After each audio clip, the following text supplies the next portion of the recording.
Las opiniones expresadas en este podcast son responsabilidad de quien las emite y no representan necesariamente la posición de Zona Libre o del Partido Libertario MX.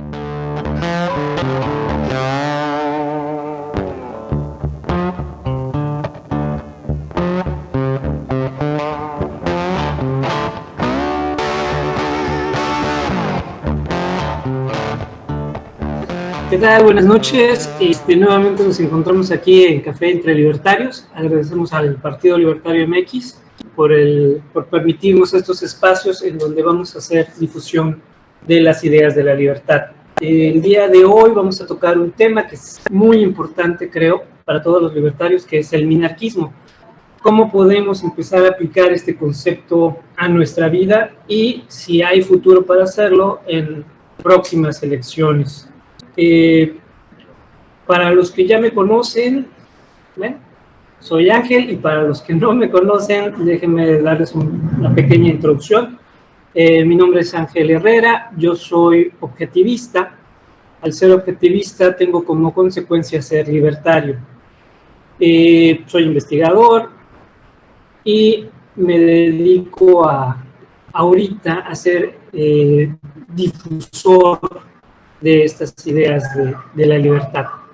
El día de hoy, como les vuelvo a repetir, vamos a hablar un poquito del minarquismo. Quien no ha escuchado el término, se relaciona con la reducción del Estado a su mínima expresión. ¿Cuál sería la mínima expresión para nosotros el día de hoy?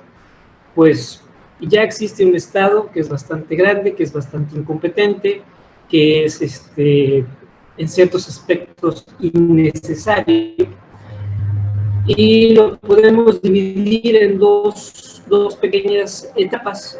En la parte del gobierno que se debe privatizar y la parte del gobierno que debe desaparecer.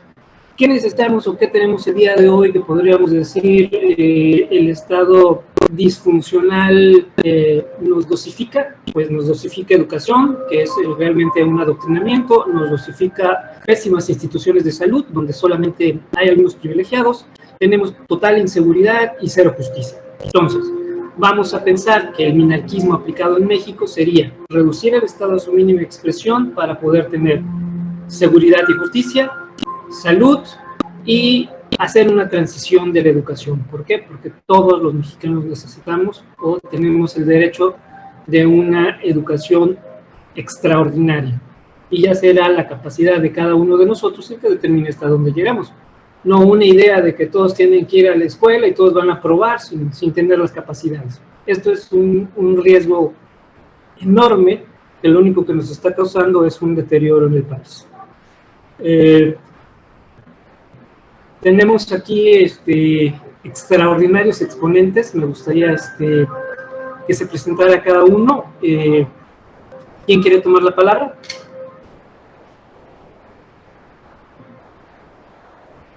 ¿Gabriel? ¿Ciro?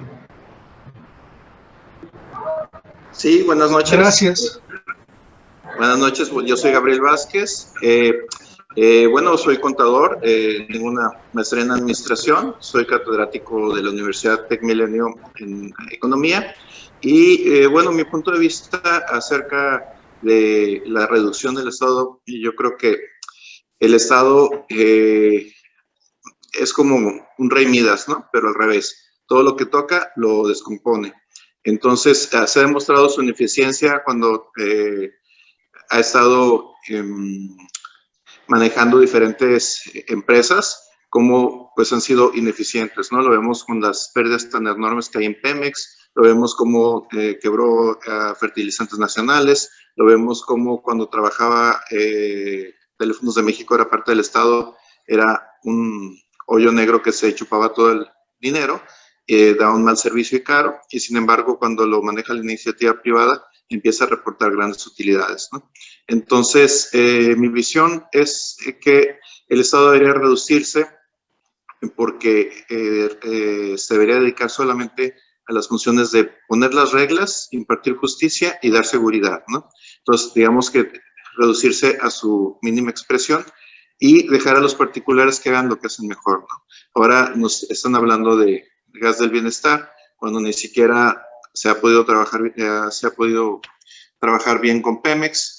Pemex está lleno de fugas que no se logran sanar, y pues así como el Estado está manejando mal Pemex, está manejando mal pues todas las empresas que lo manejan, se ha demostrado que cuando lo hace la iniciativa privada o los particulares es mejor. Un ejemplo que me gustaría comentar es el caso, por ejemplo, de Infonavit.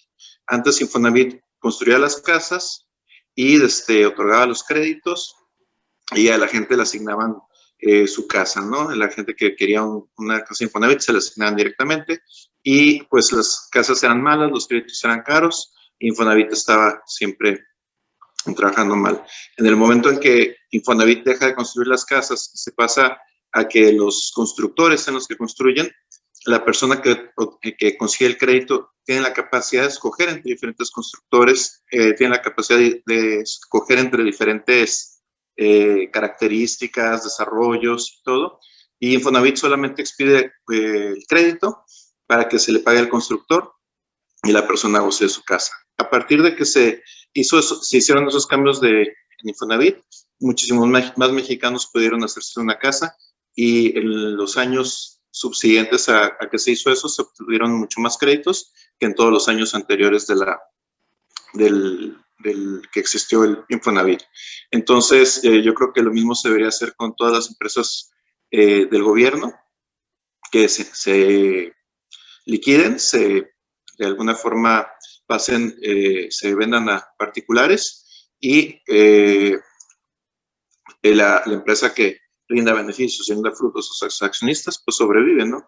Entonces, no, en cambio, las empresas del gobierno, aunque no rindan frutos, están desgastando y desgastando y desgastando el presupuesto, chupando el presupuesto. Entonces, es, digamos que mi visión, ¿no? De un Estado reducido. Sí, buenas noches a todos. Gracias, Ángel. Bueno, yo soy sociólogo y economista de profesión. Tengo convicciones liberales, he tenido participación política en partidos hace muchos años, y al igual que supongo muchos de los que aquí estamos, pues mi formación fue primero como estudiante de escuelas cristianas en mi niñez y mi adolescencia.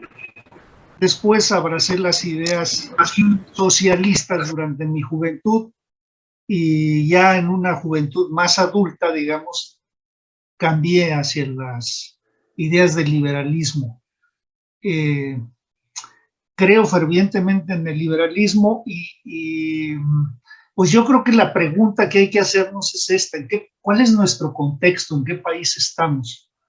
Creo que México es un país con una cultura y una tradición muy arraigada de izquierdas. El Estado posrevolucionario, de hecho, lo forma un gran líder populista, que es el general Lázaro Cárdenas, y da pie a la construcción de un entramado institucional montado en estas ideas izquierdistas. Un izquierdismo nacionalista, populista, de socialismo soterrado, pero muy identificado pues con el contexto mundial que en ese momento había. La lucha en el mundo era entre el fascismo y el comunismo contra la corriente democrática, que era muy pequeña mundialmente hablando. Hoy, en aquella época, cuando la Segunda Guerra Mundial, pues son no más de 40 democracias en el mundo. En la actualidad son más de 190 países los que tienen una constitución política democrática, o sea, formalmente, y con una calidad de su democracia pues muy deficiente en la mayoría de estos países. Eso es cierto, pues está en desarrollo. México no ha sido la excepción. Digamos que nosotros hemos ido al parejo de estas grandes tendencias que han prevalecido en el mundo. A la pregunta de si es posible y deseable un orden político sin Estado, mi respuesta es que no. Yo creo que el minarquismo no tendría cabida en un futuro inmediato, una propuesta política minarquista, porque evidentemente que en México requerimos de un Estado. ¿Qué tipo de Estado es el que deberíamos de pensar? En un Estado eficiente, un Estado más pequeño, eso sí, que requiere de una burocracia para hacerse cargo no solo de estos problemas como los que mencionó Ángel, de proveer de educación, de salud, de seguridad y de justicia a los ciudadanos, sino que también en el mundo moderno, con la globalización, pues han surgido nuevas tareas, por ejemplo, bienes públicos que tienen que atenderse, los temas del medio ambiente, por ejemplo. Estos no estaban previstos cuando surgió el liberalismo, y el liberalismo plantea una serie de respuestas de cómo organizar el orden político en las sociedades modernas.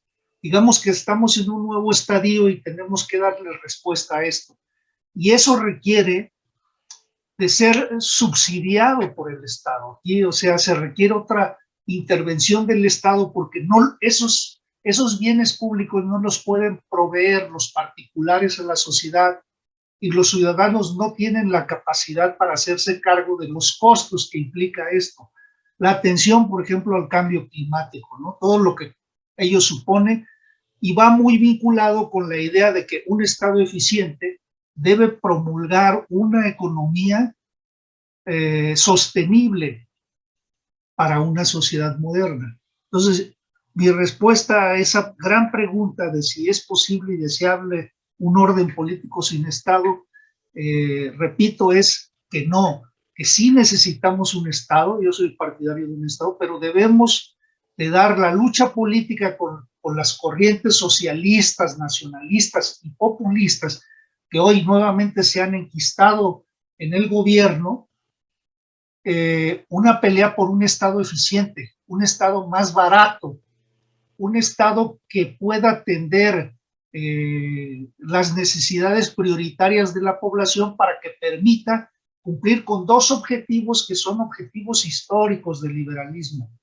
generar un orden, ¿verdad?, donde se respete la libertad, la propiedad privada, y generar prosperidad para la mayoría, si no es que todos los habitantes. Solo que pues los cambios políticos, económicos y sociales, pues como lo plantea el liberalismo clásico, no se dan de manera súbita. Yo creo mucho en el incrementalismo, en el gradualismo, y creo que todos los procesos económicos, sociales y políticos, lo dice la historia, tienen que ser concebidos y vistos así. No hay de otra manera cómo podemos llevar a México hacia un cambio verdaderamente democrático y a la prosperidad de su población, si no es con esto. De suerte que yo diría que lo que necesitamos es construir una plataforma, un programa para el futuro inmediato que dé respuestas a estas cosas. Es decir, qué hacer, como, por ejemplo, cómo eficientar la burocracia del Estado mexicano.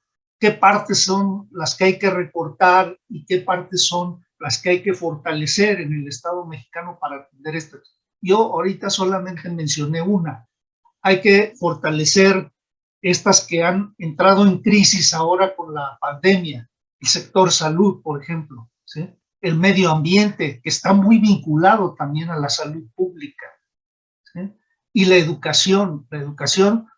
Vamos a entrar en un proceso donde vamos a vivir una tragedia terrible, porque en efecto, en una primera fase, el sistema educativo, sobre todo el de educación básica, fue usado por los gobiernos revolucionarios para proveer un adoctrinamiento de la población.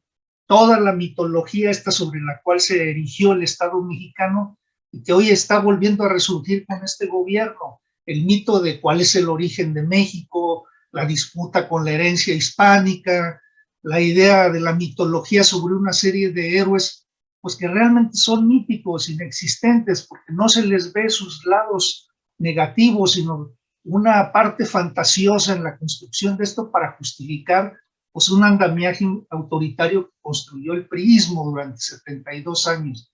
Entonces, necesitamos hacer una construcción cultural también que reemplace todo esto. Es decir, la pelea, yo entiendo, del liberalismo es en el plano económico, en el plano político y en el cultural. Ahorita estamos abordando el plano político, que es el que nos invitaste, Ángel. Ahí yo creo que los tres aspectos fundamentales que debe contener una plataforma para este periodo, para este futuro inmediato, que es el que estamos peleando, es la defensa de la Constitución, la defensa de la República y el Estado de Derecho, porque esos tres aspectos son los que están en riesgo con este grupo que hoy gobierna, que es un grupo claramente prosocialista, que está vinculado con una tendencia de grupos latinoamericanos que también se han hecho del poder en algunos países, Nicaragua, Cuba, Venezuela, etcétera, ¿no?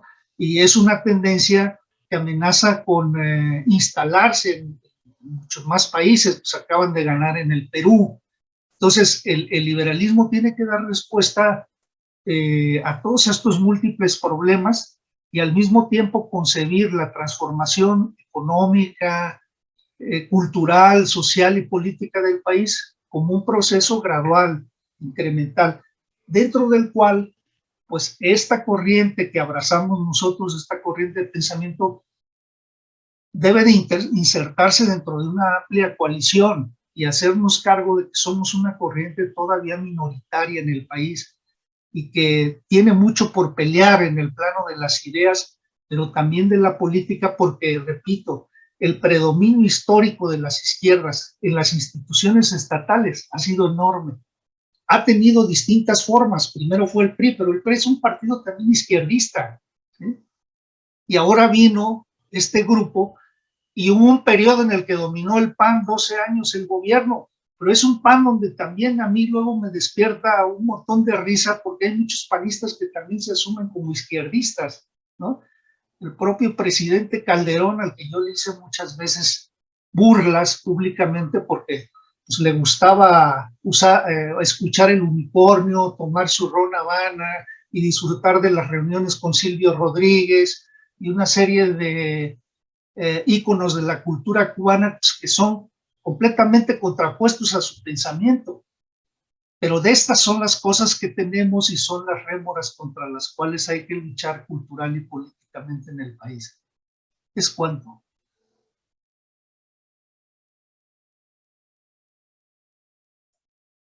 Sí, excelente, Ciro. Muy buen punto de vista. Antonio.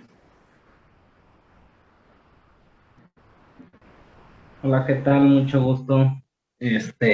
Agradezco la invitación nuevamente al Partido Libertario por la invitación. Soy Antonio Tapia, soy psicólogo organizacional. Ahorita me encuentro en el área de psicólogo organizacional. Y yo coincido mucho en esta parte sobre la reducción del Estado, porque realmente ahorita más que nunca, aquí en México, con este gobierno hemos visto las deficiencias de un Estado mayor, ¿no? Debe de reducirse porque lejos de hacer más fácil las cosas, lo que crece es la burocracia, ¿no? Es lo que estamos viendo, que la ampliación de esto nada más es para seguir creciendo la burocracia que hace más más tardado todo el tipo de proceso, ¿no? Creo que en la educación sí es un aspecto que no le debería de pertenecer al Estado, porque muchas veces hemos visto que desde ahí viene el adoctrinamiento o imponer una idea que a lo mejor no es, ¿no? Apenas recientemente yo leía una nota que un trabajador de la SEP, no recuerdo bien, pero era encargado como esta parte de la impresión de los libros, no recuerdo bien, y él mismo decía que según Max Ortega, el director de materiales educativos. Ajá, que decía que leer era de capitalistas. Entonces ver ese tipo de cosas dentro, que es parte de la estructura del Estado, pues sean cosas graves, ¿no? Porque no se puede permitir, viniendo de esa institución, como de alguna manera impedir o como descalificar la lectura, ¿no? Creo que esa es una de las cosas más importantes. Ahora, con respecto que una parte que sí le corresponde al Estado y es de las principales es la seguridad, ¿no? Y actualmente, o más bien en los últimos años, hemos visto que la seguridad cada vez va en decremento. Entonces ya no hay zonas donde uno se pueda sentir seguro, ¿no? La justicia, pues, como que no, también al menos en este en este gobierno, también se ve muy deficiente, ¿no? Actualmente lo que pasó en el tribunal, creo eso no compete tanto al ejecutivo, pero sí lo que querían hacer con la ampliación del mandato del presidente ministro, que al final de cuentas acató la ley y aceptó que solo iba a estar por el tiempo que se le había postulado principalmente. Y creo que sí, por el momento ahorita eso es lo que aportaría. Okay. Entonces, Antonio, Marco, te toca presentarte. Hola, ¿qué tal? Gracias, Ángel. Muchas gracias por la invitación. Mi nombre es Marco Carrasco, alias El Bolicharro. Tengo 20 años en México y 20 años en Bolivia. Soy un híbrido hecho y derecho. Me gustan ambos países y los amo. Soy ingeniero forestal, tengo una maestría en ecología y desde hace unos años que ando bien peleado con la conservación ambiental. Antes de ser libertario, yo no encajaba en el mundo del ambientalismo común y corriente que es el Estado. Yo no sabía a qué se debía, estaba muy enojado con la situación, al punto que ahorita ya no me dedico a eso. No he encontrado un espacio para mi carrera que no tenga que ver con el Estado. Posteriormente, lo que pasó en Bolivia reavivó mi activismo contra el socialismo. Y sin darme cuenta, yo era nacionalista, porque en Bolivia está muy fuerte la educación nacionalista. Desde muy niño te ponen eso y aparte el servicio militar es obligatorio. Yo crecí siendo muy nacionalista. Ya con el tiempo y gracias a los influencers, realmente hicieron un buen trabajo. Yo me llegué a enterar del liberalismo y logré enterarme de todo. Al principio solamente para pelear contra Evo Morales. Con el tiempo me di cuenta que tenía que ver con mi carrera. Me di cuenta lo mucho que tiene que ver con el ambiente. Y me volví radical, me volví anarcocapitalista, pero eso sí, creo que el minarquismo ahorita, en el momento actual, es lo más real que se puede lograr en un plazo mediano. Creo que todos los libertarios tenemos que unirnos en ese sentido, no tenemos que separarnos. Estamos buscando la reducción del Estado y eso no se va a lograr de la noche a la mañana. Cada paso, un político menos al mes, ya es una ganancia, ¿no? Creo que el minarquismo es lo más realista que puede haber ahorita, es lo que todos los libertarios tenemos que trabajar en eso, y tal vez a largo plazo ya nosotros los anarcocapitalistas tengamos en 500 años lo que queremos, pero por el momento hay que ser muy realistas y apegarnos a esto, reducir al Estado. En el sistema del medio ambiente creo que no es necesario que el Estado intervenga en absolutamente nada. El medio ambiente se va a cuidar solo, sin necesidad de que sea la voluntad de nadie. Puede lograr eso, puede haber la posibilidad, pero simplemente, aunque nadie le interesara el ambiente, aunque todos seamos unos desgraciados que odiamos el ambiente y la naturaleza, con que respetemos la propiedad privada del prójimo, el principio de no agresión y la libertad, y que haya justicia, automáticamente el ambiente se va a cuidar solo. O sea, nosotros vamos a cuidarlos sin que queramos cuidarlo, porque de eso dependemos. Todo el conflicto del medio ambiente que existe ahorita es gracias al Estado. Mucha gente dice, es que desde que el humano evolucionó y empezó a crear empresas, destruyó el ambiente. No, yo lo que digo siempre es, desde que el Estado apareció, el ambiente empezó a tener problemas. Si no fuera por el Estado, el ambiente no tendría el más mínimo problema, incluido el cambio climático y cualquier tipo de perturbación ecológica que ustedes puedan pensar. Entonces, desde entonces, quiero yo, de alguna manera, dar a entender a mucha gente que el Estado no tiene nada que hacer con el medio ambiente. Y creo que el minarquismo ahorita es la mejor solución, y como dicen, es seguridad y justicia. Listo, no en ningún momento dice medio ambiente o algo, no. Seguridad y justicia, con que tengas esas dos, solito se cuida el ambiente. Excelente, Marco, claro y conciso. De hecho, gracias. Algo que te voy a comentar, pero mejor no. luego lo platicamos. Ok, perfecto. Pues bueno, lo que nos queda perfectamente claro es que tenemos diferentes visiones. Ahora, para ahondar un poquito en el tema de la posibilidad, debemos entender, primero que nada, que el Estado es una entidad ineficiente, es una entidad agresiva y es una entidad que parasita en nuestra sociedad, ¿sí? Desafortunadamente, yo creo que entre los insultos más fuertes existe la palabra político, que ha deformado totalmente el hecho, o más bien la real acción de esa palabra. ¿Por qué? Porque lo que nosotros tenemos hoy en México, en lo que son los políticos de carrera, pues realmente son ladrones disfrazados, son gente nefasta que viven de grupos que son escuelas de crimen organizado. No creo que hoy en día haya un solo partido político que pueda estar libre de esto. Entonces, el primer punto que queremos comentar un poquito, perdón, es esto. Necesitamos reducir drásticamente a los políticos.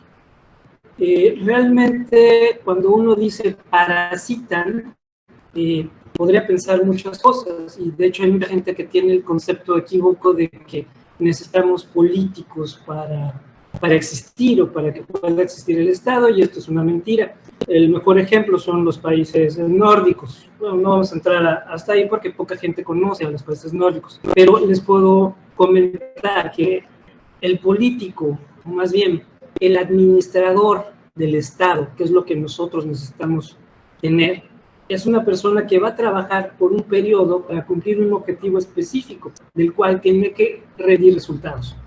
Todos los que han trabajado en su vida saben perfectamente que si no rindes o no estás apto para el trabajo, te corren en menos de lo que canta un gallo. Los políticos no, los tenemos que soportar, tenemos que estarles pagando sus privilegios, tienen que tener acceso a las grandes arcas de la nación para poder estar robando, lo hacen a través de pseudo ideas de ayuda. Y lo que dice Ciro es muy cierto. Recordemos nosotros que estamos en una república, pero ¿cuántos políticos hemos escuchado que hablen de la república? Realmente nadie. ¿Y esto por qué? Porque nuestra república, gracias a Juárez, gracias a las leyes de reforma, que no solamente fueron de Juárez, que fue Lerdo y que fue Iglesias, hacen esta liberación total del pueblo mexicano. Lo que faltó en la independencia lo consiguen en 1857 en esta Constitución. Sin embargo, los políticos se llenan la boca de decir es que la democracia tiene que ser esto y lo otro, y nunca hablan de república. ¿Por qué? Nunca se menciona la Constitución del 57. ¿Por qué? La respuesta es muy simple. Cuando estalla la guerra de la revolución, digamos que el levantamiento armado, porque no fue en sí una guerra que dura 1 año y 8 meses aproximadamente, y que culmina con el triunfo de Madero y el autoexilio de Porfirio Díaz, los militares que se quedaron con las ideas estas de poder, reemplazan nuestra república por una extraordinaria federación y prolongan esta guerra hasta 1921. ¿Y qué es lo que nos heredan? Una asquerosa constitución socialista en 1917. Una constitución que realmente, si alguien tiene la curiosidad de leerla, pues beneficia a todo el Estado, pero no al individuo. El individuo se menciona como una pieza de ajedrez que es necesaria para que exista esta federación mexicana, y nos dejan ¿cómo podemos decirlo sin ofender a nadie? Nos dejan esta idea absurda de que la democracia es el borreguismo de la gente que va a votar. Por ahí tenemos una extraordinaria alusión a la democracia que nos dice, en un pequeño ejemplo entendible para chicos y grandes, que es: la democracia son 2 lobos y un cordero votando qué van a cenar. Y la justicia es el borrego impugnando el resultado. ¿Por qué? Lo hemos visto en últimas fechas. La famosa alianza que hicieron es porque ellos mismos son víctimas de su propio ejemplo. Democracia significa que unos pocos van a tomar el poder y van a dominar y controlar a grandes masas. ¿Qué nos hacía la república? ¿Cuál era la idea de la república? nadie nos ha enseñado y desafortunadamente pretenden borrar, que simple y sencillamente deben existir poderes y estos poderes deben hacer un balance para que ni lo que el Estado domine a los individuos ni los individuos dominen al Estado. Y debe haber un representante, que es el presidente, con su vicepresidente, que debe ser el punto intermedio, que tanto debe amar al Estado o al país, tanto como debe proteger a la ciudadanía. Y esta ecuanimidad, si se dan cuenta, desde que se instituyó la nueva Constitución, se perdió. ¿Por qué? Porque teníamos un presidente totalitario con un partido totalitario en el poder, cosa a lo que hemos regresado con este gobierno. Entonces, ¿cómo podemos contrarrestar esto? Muy sencillo. Ahorita tenemos un desperdicio de dinero financiando a partidos políticos que no sirven para nada. Eliminemos ese financiamiento. Aparte son de risa. Aparte son de risa. Y lo peor de todo, tenemos plurinominales que no tienen razón de existir. O sea, si tenemos diputados y senadores, deben ser electos por votación directa. Y tenemos muchos, salen sobrando. Ahora, nuestros senadores. Hay un punto importante que me gustaría tocar, es el honorable Congreso. ¿Saben ustedes por qué son honorables? Porque estos cuates, aparte de ser ratas asquerosas de manos porosas que todo se les pega, no tienen nada de honorable, pero el término era porque su trabajo era ad orem. Una vez que se hizo la independencia, todos los que iban a estar ahí eran por amor a la patria, eran patriotas, era gente que no iba a cobrar un peso por su aportación al país, era la manera de pagarle al país este servicio. Entonces, el ad orem significa que uno tiene que costearse. Entonces, los políticos técnicamente y hasta hace algunos años se costeaban por sí mismos, pero bueno, el PRI obviamente sacaba el dinero del gobierno y se puso ahí a repartirlo. Y cuando dijeron, oye, pero es que a los partidos, en vez de que diga, pues sí, cero financiamiento para todos, digo, no, pues robemos y entreguémonos para que todos estemos en un extraordinario contubernio. Entonces, este es el primer punto que tenemos que eliminar. Si nosotros logramos reducir esto, imagínense ustedes, ¿qué ratero va a querer estar en un puesto donde no se le paga? No va a haber nadie.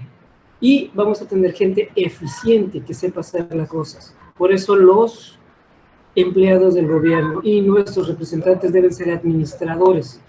Que si en una semana los inútiles no sirven o demuestran incapacidad para el puesto, pues no los necesitamos. Entonces hay que aprovechar para ir reduciendo esas instituciones. Y esto lo tenemos que empezar en casa, con nuestros primeros gobiernos locales, que son nuestros municipios, luego nuestros estados y luego la república. Ahora, la propuesta inicial es simple. Hay que reducir a los políticos que salen sobrando. Un detalle que de repente podríamos llegar a cuestionarnos es por qué existe un partido libertario, tema que avanzaremos. Gabriel, ¿cómo ves la posibilidad de reducir el Estado, eliminando financiamiento a partidos políticos y atacando a los retos principales del país, que son los políticos? Pues yo creo que debería ser el primer paso, eliminar el financiamiento a partidos políticos. Es una cosa, la verdad, que da en cara la cantidad de dinero que se da a los partidos políticos y cómo hay partidos políticos que participan en una elección, pierden el registro por no ganar el porcentaje necesario, y a la siguiente elección vuelven a participar los mismos actores con otro membrete, con otro nombre, ¿no? Entonces se me hace algo criminal. Yo creo que deberían estar todos los partidos políticos con suelo parejo, sin aportaciones del Estado, y legislar para que digamos, controlar las aportaciones que reciben los partidos, controlar que sean sus mismos militantes, también para evitar malos manejos por parte de intereses que quieran influir dentro de un partido, ¿no? Empresas o digamos, grandes intereses que quieran influir. Entonces, controlar. El Estado está para controlar y para poner las reglas, pero no para patrocinar a todos los que quieran formar un partido político, ¿no? O sea, si analizamos los partidos políticos que tenemos actualmente y los que existieron en las elecciones pasadas y hace 6 años y 6 años atrás, y vemos que han desfilado una cantidad de membretes, una cantidad de gente que se han enriquecido familias con patrocinio de los partidos políticos, pero no han aportado nada a la democracia, o no han aportado mucho a la democracia, no ha subido, digamos, el discurso de nivel, no tenemos mejores políticos, no tenemos mejores diputados, pero nos cuestan muy, muy caros, ¿no? Y la otra cosa que hablabas de disminuir las cámaras, ¿no? Originalmente los plurinominales nacieron porque todos los diputados por elección directa los tenía el PRI, y a ojos de otros países pues era muy mal visto esto, ¿no? Entonces se crearon primero 100 plurinominales para darle oportunidad a los otros partidos que tuvieran una representación, ¿no? Pero realmente era algo tan artificial porque con las 2/3 partes el PRI manejaba todo, ¿no? El problema viene cuando el PRI empieza a perder diputaciones de elección directa y se le empieza a voltear la cámara. Entonces, es cuando se desvirtúa esto de los plurinominales, aumentan el número de diputados, aumentan el número de plurinominales, y realmente, ¿de qué sirve tener tantos diputados si a la hora de la votación votan por bloques? Los que votan independientes son la minoría, o sea, los de Morena votan todos igual, los del PAN votan todos igual, entonces, ¿qué caso tiene que haya 500 si al final de cuentas van a votar en la representación que tienen sus partidos, ¿no? Entonces, yo creo que el primer paso para eliminar, el primer paso para mí sería quitar el financiamiento de los partidos, o sea, quitarle la motivación a la gente que va por el dinero simplemente, quitarle la motivación de estar en la política, y el segundo paso, eliminar los plurinominales totalmente y disminuir el Congreso. Eso es lo que yo creo que sería bueno. Ciro, ¿tu opinión? Gracias, Ángel. Antes quisiera hacer un comentario de lo dicho por Marco. Miren, yo pienso que la hechura de un programa político supone también estudiar la realidad concreta del país en lo específico. Por ejemplo, yo estoy en desacuerdo con la idea que él dice de que el medio ambiente se va a cuidar solo en México. No, México tiene una condición peculiar, muy diferente de Bolivia y de casi todos los países capitalistas, e incluso de los que anteriormente fueron parte del bloque o de la cortina de hierro. Aquí existe unas formas de propiedad que son predominantes, que se llaman ejido y propiedad comunal. Son la mayoría de la tierra, es decir, la tierra en México está en manos privadas, porque el ejido es en apariencia una forma comunitaria, pero al mismo tiempo es una privatización que obstaculiza el desarrollo del capitalismo. Porque este ejido, en la mayoría de los casos, tiene otra agravante, es minifundista, es decir, son pequeñas propiedades que le impiden a sus propietarios ser productivos, y se generó una legislación que hace todo un enredo para que esos propietarios estén en esa condición de pobreza y sean sujetos del clientelismo político por el grupo que gobierna, que ya dijimos fue un diseño institucional construido por el cardenismo y luego por todo el grupo que siguió en el poder, que fue el grupo del Partido Revolucionario Institucional, vamos a llamarle así, del PRI. Entonces, esas formas de propiedad impiden que se construyan áreas naturales protegidas o reservas naturales protegidas para preservar los bosques, las selvas, para preservar la fauna. El ejido lo que produce, o sea, los pobres son los principales sujetos del deterioro ambiental.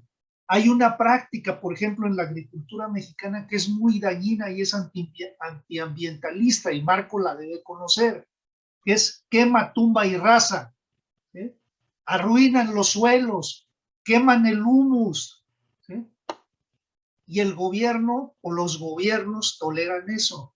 en aras de mantener esta relación de control sobre la mayoría de los propietarios de la tierra en México, que son comuneros y ejidatarios. Estas son cosas que un programa para la liberalización económica del país debe atacar. Hubo un gobierno que intentó hacerlo, pero las resistencias fueron muy grandes. Carlos Salinas de Gortari quiso reformar estas formas de propiedad. Recordemos que en México tenemos apenas 25 años de vida democrática. Somos un país con una vida democrática nueva. Los países en desarrollo nos llevan muchos años de democracia. Y sin embargo, la calidad de su democracia tiene muchas deficiencias. Estados Unidos, Inglaterra, los países nórdicos que mencionaste. De modo que yo veo que el problema no es el Estado, son los gobiernos. El Estado es como el dinero, como el lenguaje, una de las creaciones humanas más importantes y más benéficas para la humanidad. El problema no es el Estado. El Estado es una creación positiva para el desarrollo y para la prosperidad de los pueblos. Hay malos y buenos gobiernos, que es una parte de la institución estatal. Es esa la que debemos atacar. Posiblemente, pero hay un detalle. Si vamos a hablar del Estado como nación, mencionemos nación. Esa es una construcción si hablamos de construida por las Estado, izquierdas, por los socialistas, el Estado nacional. Sí, pero No, ahorita si hablamos de un Estado, yo creo que este Estado no es productivo. La gente que trabaja lo es, en el estoy de acuerdo gobierno está ahí porque es productivo. Sí, estoy de acuerdo. Y estoy de acuerdo en la idea fundamental de que hay que reducirlo. Pero no solo se trata de decir hay que reducirlo, sino hay que decir cómo. A mí me gusta más, en lugar de hablar de reducción, hablar de eficientar al Estado. Y más allá del Estado, mejorar la calidad del gobierno, para lo cual tenemos que introducir nuevas reglas, nuevas prácticas, las mejores prácticas que en otros estados sí han funcionado y que mantienen estándares de calidad de vida que no tenemos aquí y que necesitamos llegar a eso. Una de ellas es, por ejemplo, la transparencia y la rendición de cuentas. En México no se ha practicado, repito, porque también somos nuevos en la democracia. El primer gobierno dividido en México surge en 1997, cuando el PRI, el grupo gobernante, pierde la mayoría en la Cámara de Diputados. Y ahí comienza lo que conocemos como el proceso de transición democrática en el país. Es decir, el proceso de desmantelamiento del presidencialismo como régimen político que había construido el grupo hegemónico durante ese periodo de 72 años. Y comienza la construcción de la democracia en el país, democracia que tiene una calidad, yo concuerdo con ustedes, muy deficiente también, es decir, las deficiencias en México son en el orden económico y en el orden político, e incluso ustedes mencionaron en el orden cultural, porque también la Secretaría de Educación Pública ha servido como un instrumento para adoctrinar a los educandos de educación básica, del segmento de la educación básica, y ha construido un sistema educativo fallido que crea la fuerza laboral competente para podernos incorporar a un capitalismo pues, más próspero. Esas son las trabas que tenemos. Ahora, pasando al tema que ustedes dicen, los partidos. Reducir a los partidos. Yo podría coincidir con esta idea, pero creo que nuestro problema no es si hay más o menos partidos, eso lo van a decidir los ciudadanos. No es por un decreto tampoco como vamos a acabar. Estas instituciones son producto también de la democracia. Los partidos en el siglo XIX eran muy diferentes a los que se dieron en el siglo XX y en el siglo XXI. En el siglo XIX los partidos eran de élite. No se necesitaban políticos profesionales porque eran partidos cuyos dueños eran los ricos, los propietarios nada más. La democracia era una democracia de propietarios. La gran mayoría de la población de los países estaba al margen de participar en la elección de sus gobernantes. En el siglo XX, los partidos de todas las corrientes, de derecha, de izquierda, de centro, se vuelven partidos de masas por la introducción del voto, de la elección de los representantes del pueblo, que es el gran cambio institucional que se da. Entonces yo creo que aquí lo que debemos cuidar en la hechura de un programa liberal es no tirar el agua sucia, el niño y la bañera. Hay que tirar el agua sucia, pero hay que conservar al niño, desarrollarlo, alimentarlo, educarlo. Yo creo que ese debe ser nuestro objetivo. Los políticos como los burócratas son necesarios también para un Estado eficiente. No lo han sido en México, porque la construcción de nuestro Estado nacional fue con un origen viciado, con una influencia cultural también izquierdista, nacionalista y populista, yo así lo caracterizo. Entonces lo que tenemos que construir son nuevas instituciones alejadas de esto, en donde puedan liberalizar a México en los tres órdenes, en lo económico, en lo político y en lo cultural, y proveerle al ciudadano de una educación que permita valorar y atesorar la libertad como el principal valor y el más importante para alcanzar su prosperidad.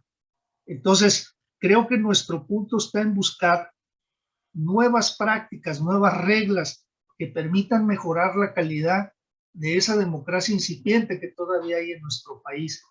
Y usar a los partidos políticos, porque me suena un poco contradictorio que nos reivindiquemos este grupo como parte de un partido político y al mismo tiempo estemos hablando de desaparecer a estas instituciones que son instituciones indispensables para la democracia. O sea, no hubo otra forma. Aquí, yo no estoy de acuerdo de desaparecerlos, más bien no patrocinarlos, ¿no? Que no sea el Estado para allá voy. Creo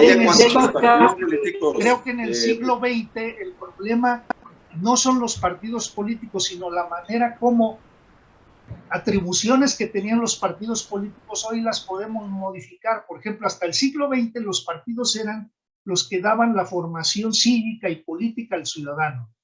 Eso ya se superó, ahora hay otro tipo de organismos en la sociedad, organismos sociales que cumplen con esta función, al igual que los partidos. En el siglo XX los partidos eran los que procesaban la demanda ciudadana de cualquier tipo, reivindicaciones económicas, sociales, culturales, políticas. Esto también ya se superó. Ahora hay organizaciones civiles, de la sociedad civil, como se llama, que cumplen este papel y ya no es monopolio del partido.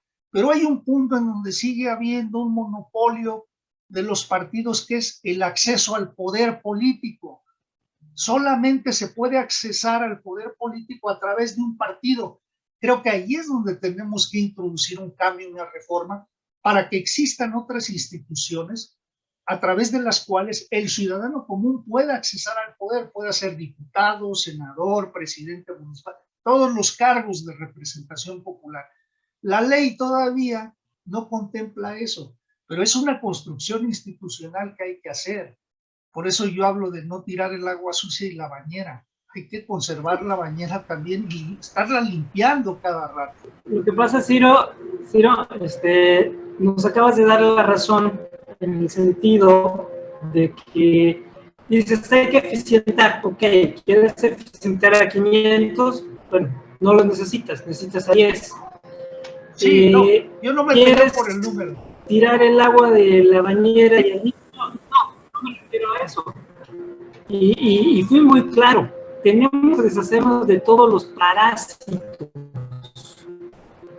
parásitos. No me interesa tirar la bañera, me interesa deshacer de los parásitos. Si le puedo echar combustible y un cerillo a la bañera para que se desinfecte completamente, adelante.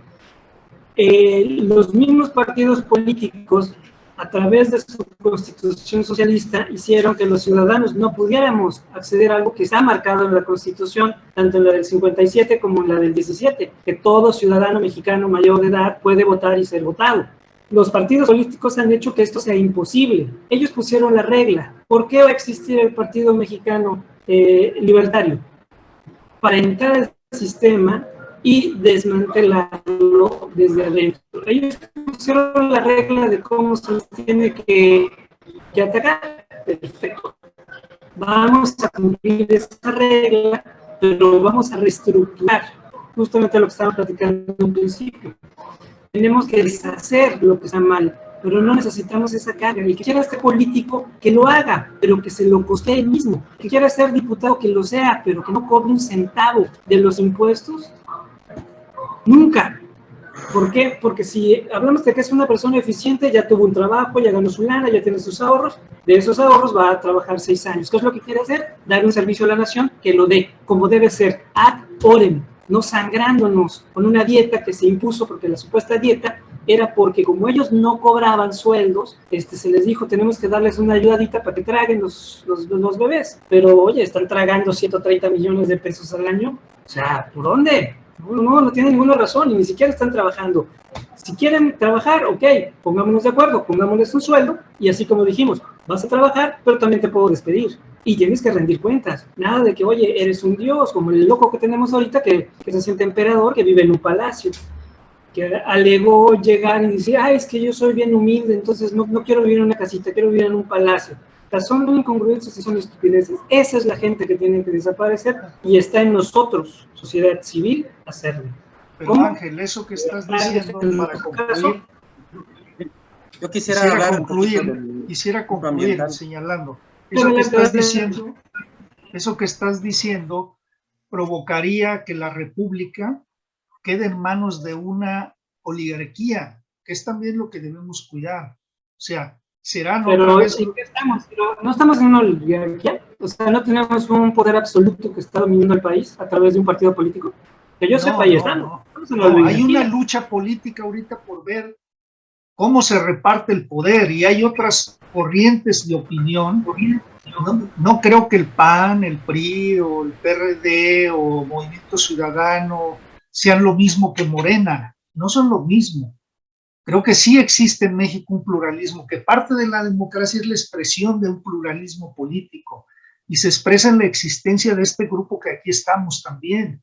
Es decir, hay un pluralismo, si ustedes quieren, todavía inmaduro, que no se expresa plenamente como sucede en democracias más desarrolladas, pero está ahí, con sus diversas opiniones, en fin. Yo creo que eso es lo positivo de la parte del método de la democracia.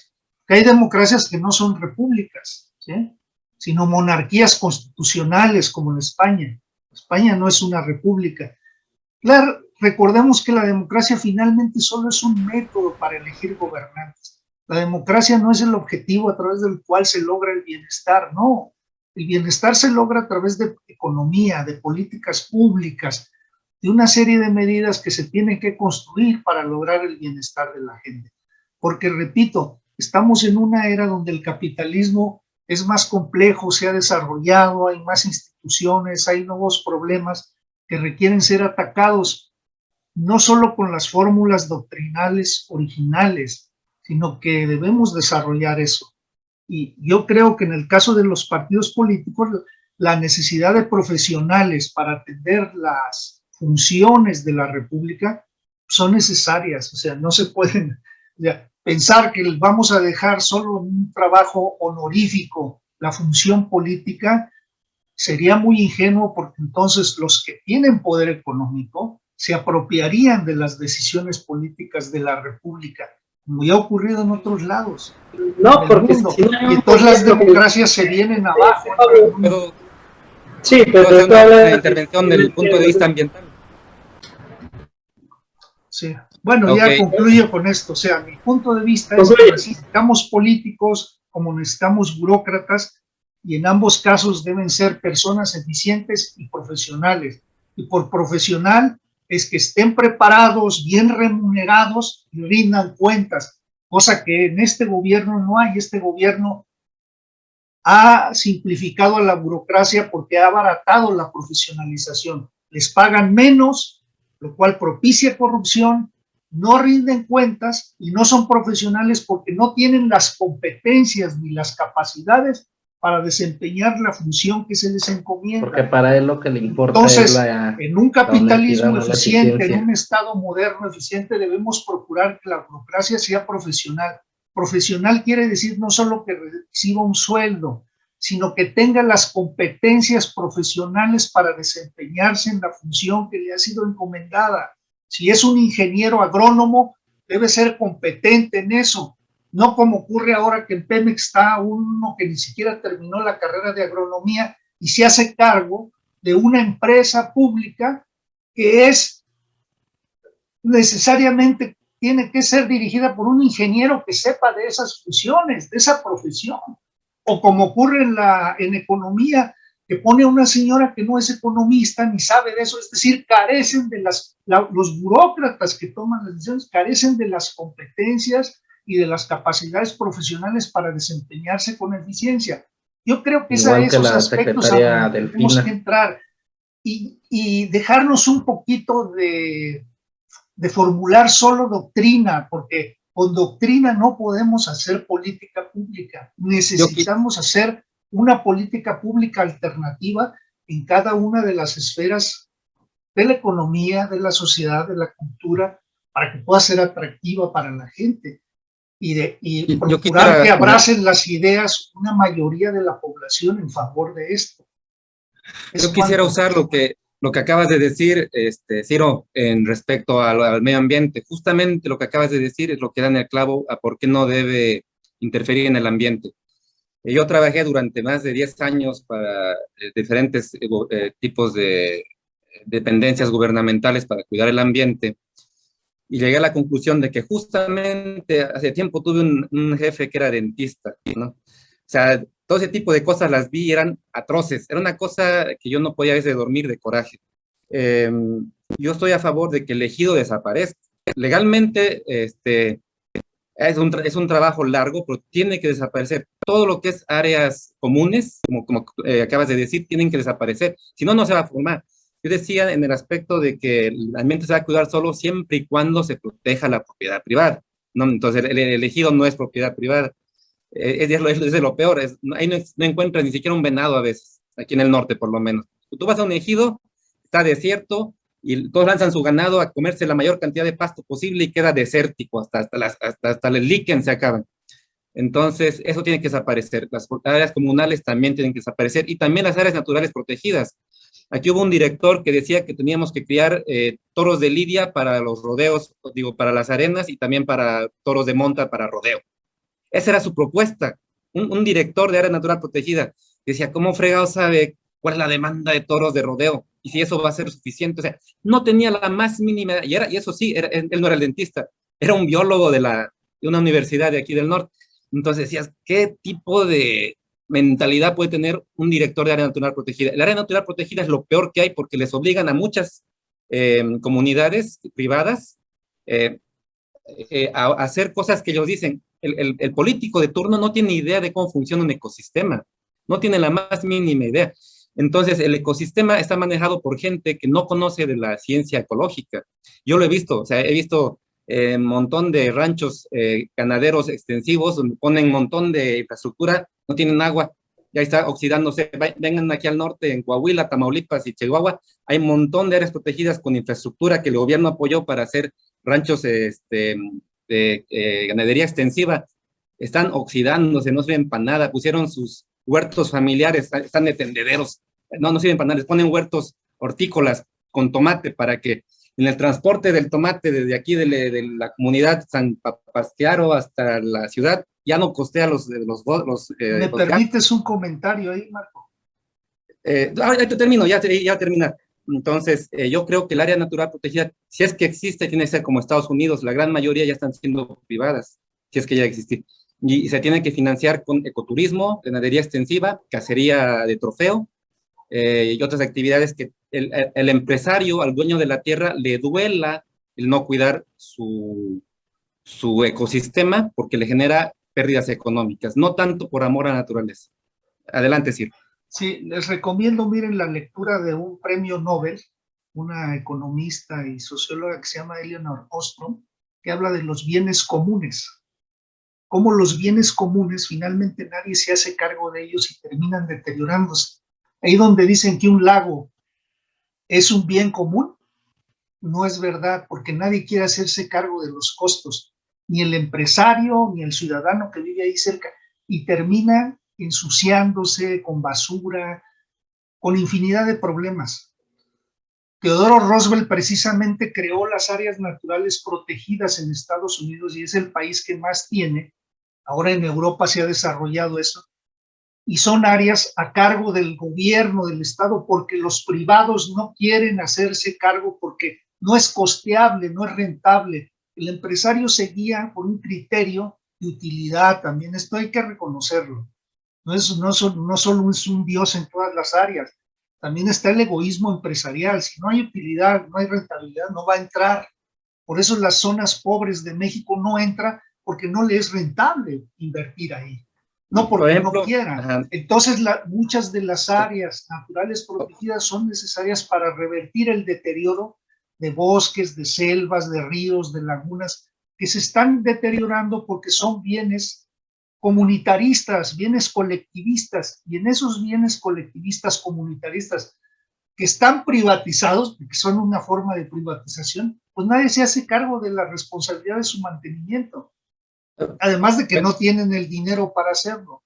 Entonces, por eso en economía ha surgido un nuevo concepto, y esto lo sostienen en contra de las corrientes socialistas.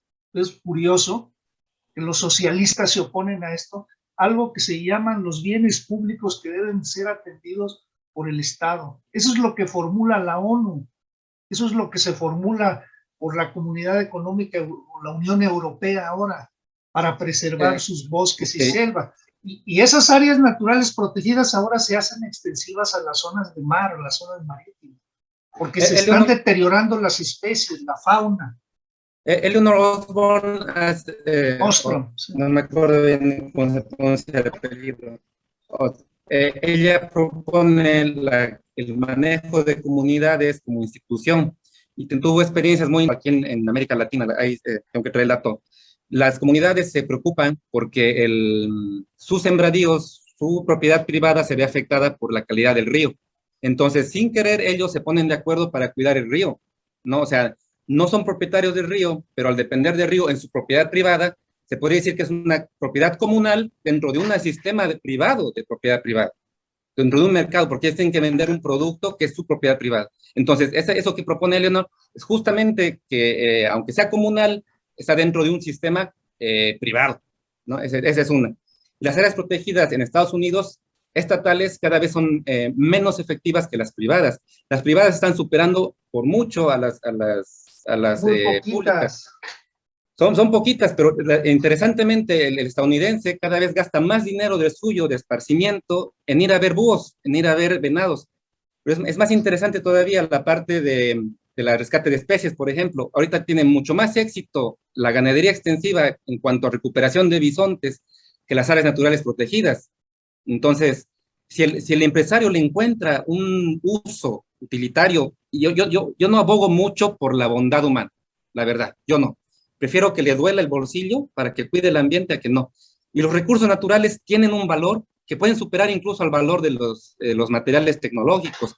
Muchos me dicen, es que se va a acabar el bosque, va a entrar el minero y se va a llevar el oro porque vale más el oro que el bosque. Hasta que no comamos oro nosotros. Pregunta, ¿sí crees tú en el calentamiento global? En el calentamiento global hay que ser agnóstico. Ahorita hay demasiado. ¿No crees? No, agnóstico. O sea, esa es una diferencia. Yo creo que sí existe, que ese es el problema más importante de la humanidad, más que la pobreza o el hambre. Está pasando algo, hay que ver qué más, la ciencia es demasiado compleja como para llegar más importante que la democracia. Sí, pero hay que seguir investigando y seguir siendo agnósticos. O sea, veamos qué pasa, acaba de salir el último informe del grupo más importante de científicos y estudiosos de eso, hace 3 días salió, le habla de cómo está el deterioro y un paquete de medidas que proponen. Todas son gubernamentales, normalmente y lo que proponen son áreas naturales protegidas, marítimas y terrestres. Les conviene porque es más ingreso para ellos, pero hasta ahora no han podido comprobar que el humano sea culpable del cambio climático. Cada estado resuelve cómo lo aplica. Ellos no van a estar metidos en eso. Ellos son consejeros nada más. No lo hacen bien. Ninguno ha alcanzado ninguna meta de los cambios que han propuesto. Ninguno ha alcanzado el protocolo de Kioto ni el de París. Siguen abajo de los... hay avances, no se han logrado como está, pero hay avances. Exacto. Porque 2 economías muy grandes, que son China y la India, que contribuyen con una buena parte del PIB, no asumen esos compromisos plenamente y han detenido eso, son los más contaminantes. ¿Sí? Porque les sale muy costoso todavía. No. Hay una curva, no me No, acuerdo el porque nombre. les sale más barato producir contaminando, por eso lo han hecho. Claro. Pero hay que invertir esa ecuación. ¿Cómo lo vamos a hacer? Con la presión de la comunidad internacional, con convenciones internacionales. Todo país creciente tiende a contaminar mucho, pero una vez que alcanza un nivel de ingresos per cápita estable, ya empieza a ser más cuidadoso con el ambiente, más racional. Entonces, no queremos que el gobierno se encargue de crear áreas protegidas, sino más bien que todos los países alcancen ese nivel y que ya se reduzca la contaminación. Porque si dejamos en manos de los políticos el ambiente, yo he visto en carne propia cómo las áreas protegidas, por lo menos en los países en desarrollo, no sirven para nada. Los países en desarrollo que ya tienen todo, los arreos que ya tienen todo listo, poco a poco la iniciativa privada de conservación le está pisando los pies a las públicas y lo van a sobrepasar dentro de poco. Ah, sí, o sea, yo también, o sea, sí siento que se debe de reducir. Yo no estoy a favor de esos plurinominales porque realmente no... Sí debe de existir, pero reducirlo, ¿no? Estaban bien en 100.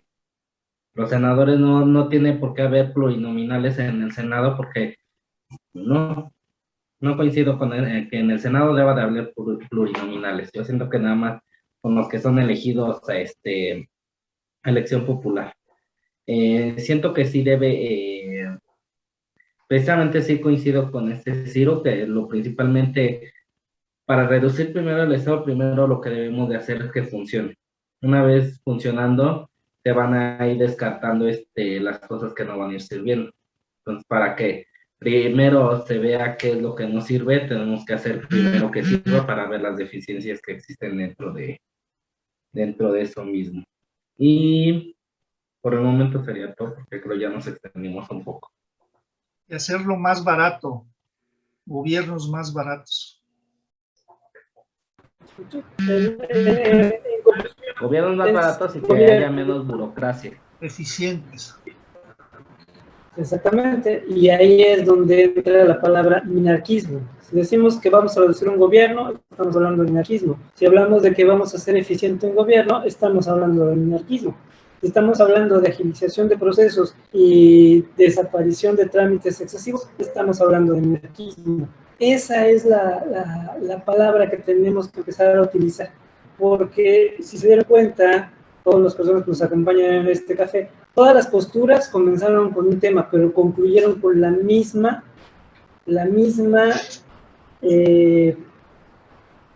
idea: menos gobierno, más eficiente y reducir mucho de los procesos que están ahorita de más. Ahora, Claro, porque el hecho de que haya muchos funcionarios no quiere decir que va a ser un gobierno eficiente. No quiere decir que porque existan más funcionarios es porque hay mucha eficiencia. Al contrario, ya lo que nos hemos dado cuenta que entre más funcionarios hay, es más gasto público, y para el ciudadano que necesita hacer trámites o ese tipo de cuestiones es mucho más tardado, porque para hacer un trámite tienes que pasar como por 10 oficinas para llegar a hacer el trámite, y del tiempo ni se diga. Exactamente, así es. ¿Sí? Entonces, definitivamente llegamos a la misma conclusión. El Estado es ineficiente y tenemos que hacer un ajuste importante. Los políticos, los buenos políticos que ahorita no existen, deben existir. Lo que tenemos ahorita tiene que desaparecer, porque no podemos hacer una purga, porque, como estaba comentando, sí, los que el PRI del pasado, el PAN del intermedio, Morena de ahorita, no son lo mismo. Sin embargo, tienes a un Manuel Bartlett que estuvo desde el PRI, está ahorita con Morena y sigue con toda esta revuelta. Tuvo sus que veres con Salinas, ahorita lo mismo con CFE. Tenemos empresas ineficientes y tenemos políticos que han parasitado de un lado para el otro. Entonces, no necesitamos, porque estos no van a aprender, en su vida ha trabajado.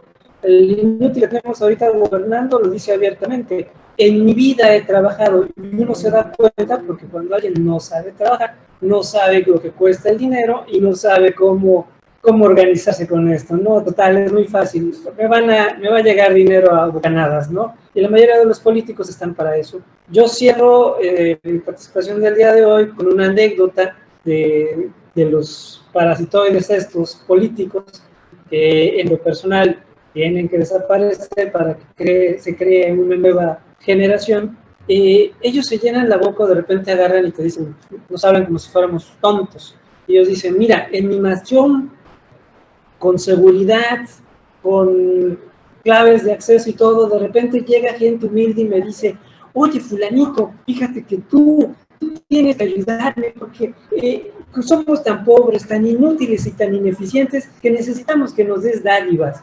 Regálanos un costalito de arroz, frijolitos y danos ayudas para que nosotros podamos vivir sin trabajar. De esto lo hemos escuchado desde Luis Echeverría, López Portillo, Miguel de la Madrid, Carlos Salinas, Ernesto Zedillo, Vicente Fox, Felipe Calderón, Enrique Peña Nieto y al inútil actual López Obrador. Realmente lo que nosotros necesitamos es un cambio radical y tomar la decisión para poder eliminar esto. Las reglas las pusieron ellos. Debe existir un partido para que entren personas al Congreso y puedan hacerse las modificaciones. ¿Por qué? Porque la misma Constitución y los partidos políticos nos quitaron la libertad de lo que dice la Constitución, que todo mexicano tiene derecho a votar y votar, es letra muerta. Realmente no podemos, se necesita un partido y por eso tenemos que estar ahí. Creo que sí, yo también coincido en esta parte de que sí coincido en el minarquismo, pero yo sí, yo creo en la existencia de un Estado, en la existencia de una república, para que funcionemos como sociedad debe de existir. Y de una constitución también. Sí, es que no estamos diciendo eliminar la Constitución por el momento, estamos diciendo recuperemos la república y reduzcamos al Estado. Lo que hay que quitar es lo corrupto. ¿Y quiénes son los corruptos? Pero es que, Ángel, por eso yo empezaba con la pregunta. Hice una pregunta al principio. ¿Es posible un orden político sin Estado? Porque el minarquismo dice que sí. Yo con eso difiero absolutamente. Por eso no me parece una alternativa a pensar. Compartimos una idea, liberalismo. Pero el minarquismo realmente pone en duda la necesidad de un orden, la necesidad de un orden económico, y piensa que únicamente las tareas de un Estado se restringen a dos. Eso es lo que dice el minarquismo, la corriente internacional, es policías y jueces, o sea, hacerse cargo de la seguridad y la impartición de justicia.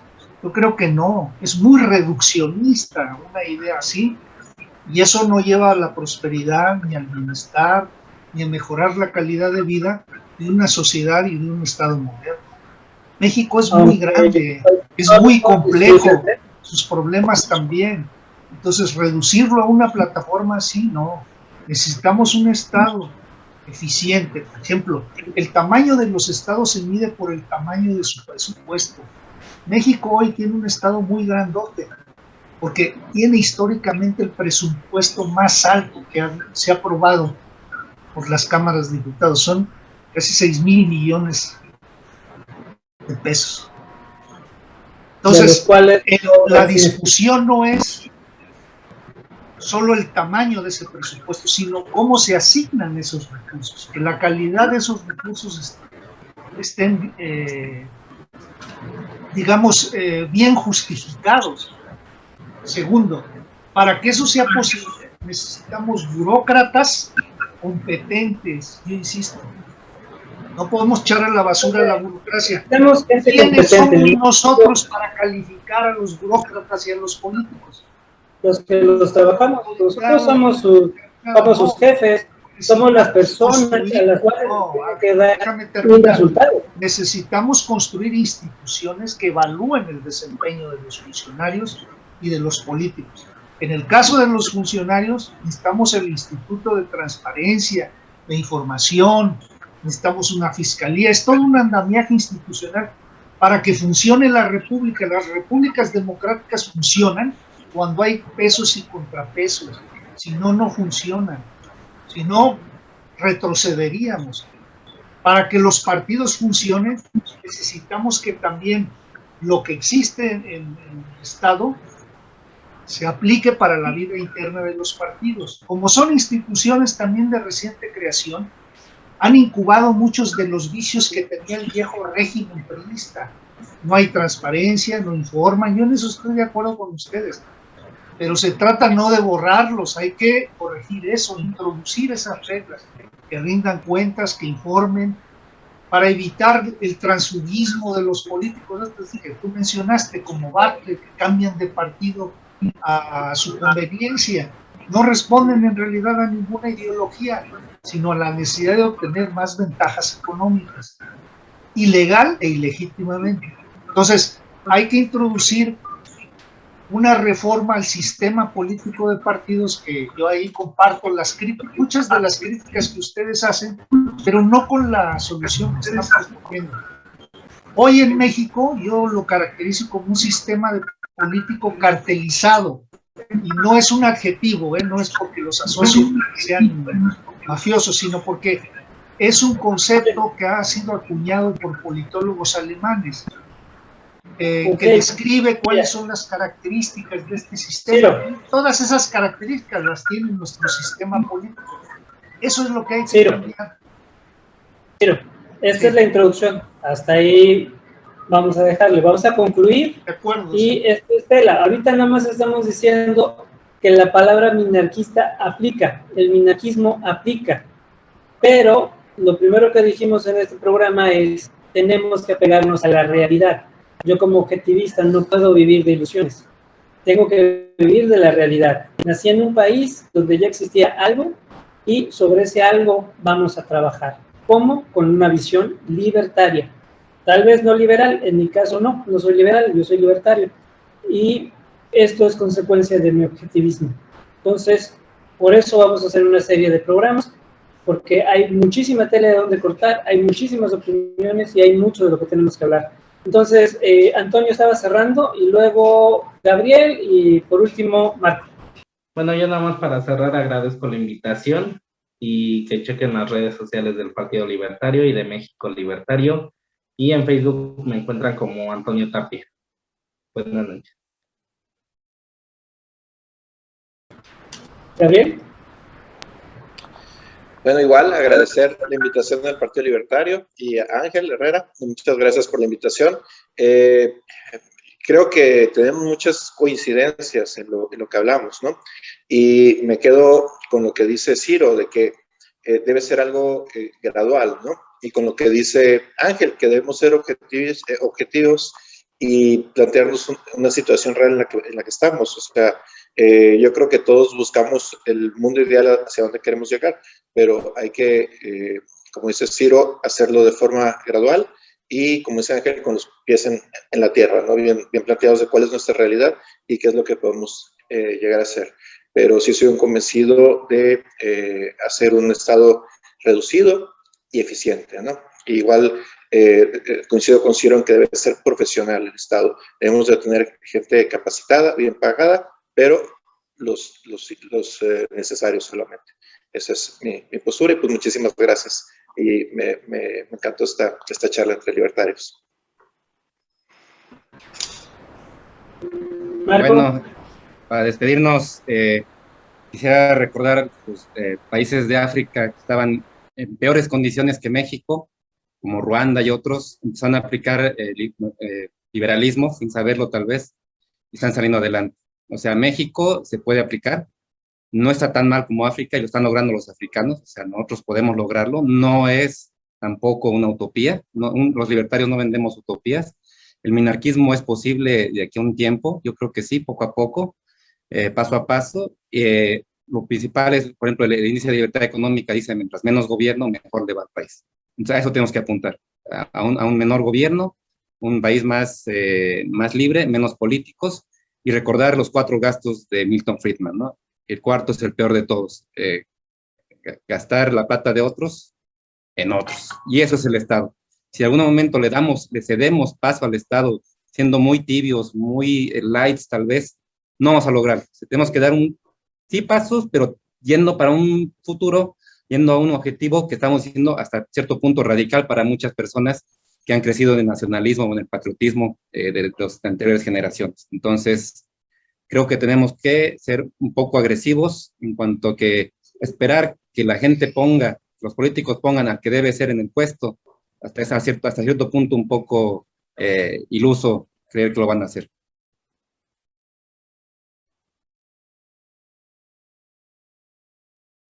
Ciro, ¿tu cierre? Sí, bueno, pues darles las gracias por la invitación, disfruté de la conversación y como es natural, pues existen controversias y qué bueno que así sean porque pienso que eso enriquece los puntos de vista de todos y ayuda a ir mejorando también la justificación de las ideas que cada quien sostiene y van a enriquecer, el debate siempre va a enriquecerla y va a permitir la producción de nuevas ideas e ir mejorando las propuestas, las iniciativas que se quieran lanzar. Pues darles las gracias a todos, me pueden encontrar, yo estoy en Facebook y en Twitter, pero en Facebook realmente hace tiempo que no participo de la conversación, no es un medio que me guste mucho, así es que ya prácticamente estoy retirado, aunque estoy registrado ahí. Uso más el Twitter porque soy más de conversación y me gustan un poco las fotos, no creo que sean fundamentales eso, sino más bien describir, plantear ideas, propuestas. Desde luego mis apariciones ahí en Twitter son siempre guiándome por la idea de que hay que respetar los derechos humanos, soy un creyente de eso, por lo tanto, yo critico las ideas, jamás me meto con la figura, la imagen de las personas, con la familia, nada de eso. Soy enemigo de eso, de estarle llamando el cacas y hacer ese tipo de calificativos, de que si está panzón o no, porque pienso que hay que respetar a todas las personas, ese debe ser un principio liberal. No a todas las ideas, porque hay ideas repugnantes, repudiables, que debemos desterrar. Ahí sí hay que dar la confrontación y podemos ser intransigentes. Ese es mi modo de pensar, entonces ahí nos podemos encontrar y pues voy a procurar seguirlos a todos ustedes, los voy a buscar en los medios donde me muevo. Así es que, pues buenas noches a todos, muchas gracias. Síganse cuidando porque la tercera ola ha llegado con mucha fuerza. Claro que sí. Bueno, pues les agradezco mucho su participación y créanme que de esto es lo que se trata el Café de Libertarios, de debatir ideas, de que no todos tengamos la misma nivel hacia un lado, porque esto se llama práctica estéril. Se trata de platicar, de tener la distribución y sustentar estas ideas que tengamos. Recordemos que los libertarios nos guiamos por 3 principios básicos: el respeto a la vida, el respeto a la propiedad privada y el respeto a la libertad. Entonces, no somos únicos ni totalitarios. Yo sí les recomendaría, aprovechando que todos platicaron de ideas, retomar un poquito los textos de Adam Smith y Milton Friedman. Con libertad para decidir podremos hacer los cambios. Y un último punto ya nada más para decir adiós, que es el recordar que Alerdi en 30 años logró que un país de bárbaros fuera potencia mundial, económica, social y moralmente. Les agradezco mucho. Esto fue Café entre Libertarios y nos vemos en otra próxima edición. Hasta luego y buenas noches. Buenas noches a todos. Gracias, buenas noches.